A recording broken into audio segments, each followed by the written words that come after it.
Have you ever wondered why your bank account still feels empty no matter how much you earn? Well, over the past 10 years, I've studied the financial habits of thousands of people, and here's what I found. Building real wealth has less to do with how much you earn and everything to do with what you do after you've earned it. Because the people who escape living paycheck to paycheck aren't necessarily earning six figures, they're just following six unconventional rules that almost no one talks about. So if you want to start building wealth but don't have that high of a salary, let's walk through these six rules right now. We need to start by addressing one of the biggest money traps that most people fall into without ever realizing it: lifestyle creep. This is when every time your income increases, even slightly, you start spending more without noticing it. It starts subtly, like switching from brewing your own coffee at home to buying expensive coffees out each morning, or getting food delivered a few times a week instead of cooking. But before you know it, these seemingly small upgrades become your new normal, quietly eroding your potential savings and ensuring that you remain stuck living paycheck to paycheck no matter how much your salary rises. And the sneaky thing about lifestyle creep is that you rarely see it coming until your new spending habits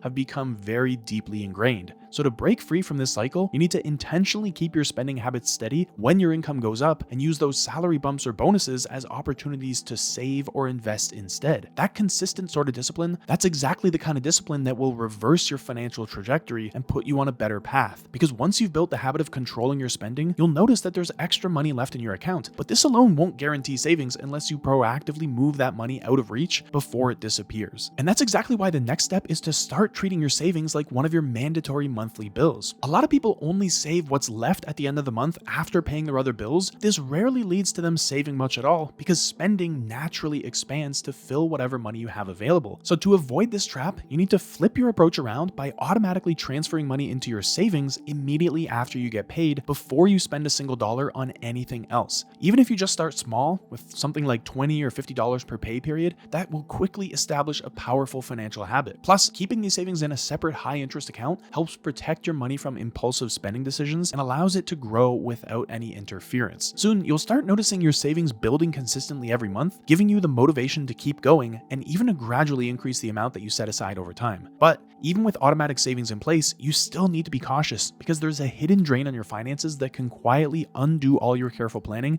if you don't spot it early enough. And that drain are the recurring monthly expenses. Small subscriptions like streaming services, gym memberships, and apps might seem insignificant on their own, but together they quietly consume hundreds or even thousands of dollars a year, undermining your savings efforts. So the easy way to address this is to review your recent bank and credit card statements and then cut out any subscriptions or memberships that you rarely use or don't get enough value from to justify the cost. Even small monthly cuts can quickly add up, freeing up a significant amount of money over the course of a year that you can redirect straight into your savings and investments. But beyond these smaller expenses, it's just as important to address the larger monthly bills like your phone, internet, and insurance bills. If you can negotiate lower rates or just switch providers, you can significantly reduce your recurring monthly expenses and ensure you're not overpaying. And once you've unplugged all these hidden leaks, your savings will start growing faster, but there's still another major expense quietly draining your bank account far more than you probably realize. And that major expense is transportation, specifically owning and operating a car. Most people underestimate just how expensive owning a car is once you factor in the monthly payments, insurance premiums,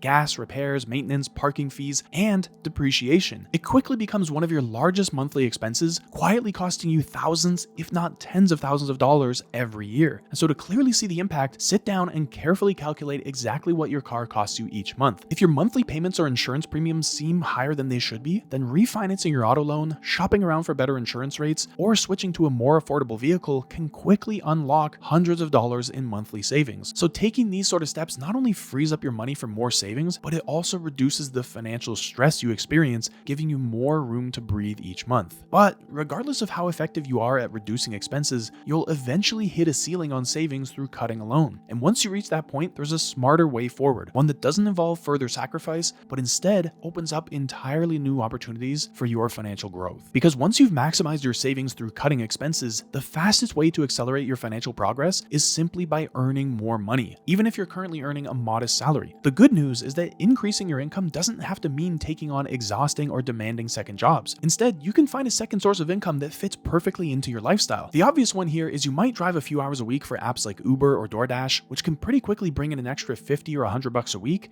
adding thousands of dollars to your annual income. You can sell unused items from around your home on eBay or Facebook Marketplace, or if you prefer, you can offer services like tutoring, pet sitting, or start freelancing on platforms like Fiverr or Upwork. But while these kinds of side hustles will improve your financial situation, there's one final crucial step that you can't overlook. Because without a clear and strategic plan for managing your increased income, then all these efforts can easily go to waste, leaving you completely stuck. And that's exactly why setting clear and specific savings goals is so important. Because extra money, if you don't manage it carefully, can disappear just as quickly as it showed up. Vague ideas like "I want to save more money" rarely lead to lasting progress because they lack clear direction. Instead, you need to choose a concrete goal with a defined savings number and a realistic timeline, and then break that down into manageable monthly or weekly steps. For example, instead of setting a goal to save more money, set a goal to save $5,000 over the next 12 months, which means setting aside $417 a month or $96 a week. Breaking your goals down into these smaller pieces helps you track your progress more closely, and it motivates you to stay committed. Once you've done that, carefully outline how you'll achieve this goal, whether it's using your side hustle earnings or your savings from your reduced monthly expenses. And if you occasionally fall behind, don't get discouraged. Just recalibrate, identify what went wrong, and then get back on track. But one thing you should definitely do is protect your savings by placing them in a separate high-interest account, safely out of reach of impulsive spending. Because when you take this kind of strategic, organized approach, you'll find yourself building real financial stability faster than you ever thought possible. So now you've got these 6 powerful rules that will help you build lifetime wealth even if you're not earning a massive salary. But there's something else that can take your progress to a whole new level, especially if you've got the discipline to execute on what we just discussed. Because the smartest people out there aren't just saving, they're leveraging every dollar they spend to earn them a ton more value in return. So if you want to learn how they do it and how you can start turning your everyday spending into free flights and luxury vacations, watch this video next.